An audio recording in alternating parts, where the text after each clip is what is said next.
ఒకటికెళ్ళి 5వ తరగతి దాకా ఊర్లోనే చదువుతారు చాలా మంది. హై స్కూల్ లేకుంటే పక్కూరికి పోవాలి. 10 అయినాక ఇంటర్ చదవాలంటే టౌన్కు రావాల్సిందే. డిగ్రీలు పీజీలు చేయాలంటే పట్నం వస్తుంటారు. ఈడైతే పెద్ద పెద్ద కాలేజీలు ఉంటాయి. జరంత పేరున్న కాలేజీలో చదివితే జాబులు సుతా అల్కగా దొరుకుతాయని ఆపొచ్చన. గిట్లనే డిగ్రీలు అయినాక ఈడనే కోచింగ్లు తీసుకొని గవర్నమెంట్ జాబులు కొట్టొచ్చు. కొందరు ఈ రూట్లో పోతే ఇంకొందరు గా దేశం దిక్కు చూసుకుంటారు.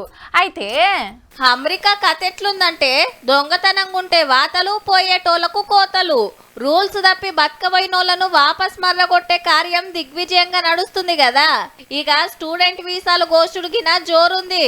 మా కాడ చదువు చక్కగా చెప్పరు, మీ దేశంలోనే చదువుకుంటామని అన్ని దేశాలకు వెళ్ళి 6,79,000 మంది దరఖాస్తు పెడితే 4 లక్షల మందికే అమెరికా పోయే భాగ్యం వచ్చింది. మళ్ళా అంటే 100కి 41 పాళ్ళు కోత పడ్డట్టు.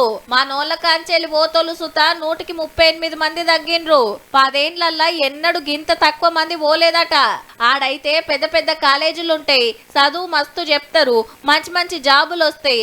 ఆశ్రమం అయితే అమెరికాలని అడ్డా పెట్టొచ్చని శితం మంది పోయే వరకు ఆ దేశం నిండా ఏరే దేశ పొల్లే ఎక్కువ పడుతుండట. కొలువు చేసుకుంటా గ్రీన్ కార్డ్ సంపాదిస్తే అమెరికోళ్ళ కింద లెక్క. గిట్లయితే మా ఓళ్ళకి తిప్పలైతాందని రూల్స్ స్ట్రిక్ట్ చేసి కాగితాలు కత్పలు కరెక్ట్ లేవని స్టూడెంట్ వీసాలు ఇస్తలేరు ఎక్కువ. ఇక రేపు ఇంకేం చేస్తారో నుల్లా. చదువులకు జాబులకు అమెరికా కాకుండా ఇంకేదైనా దేశం చూసుకుంటే మంచిది.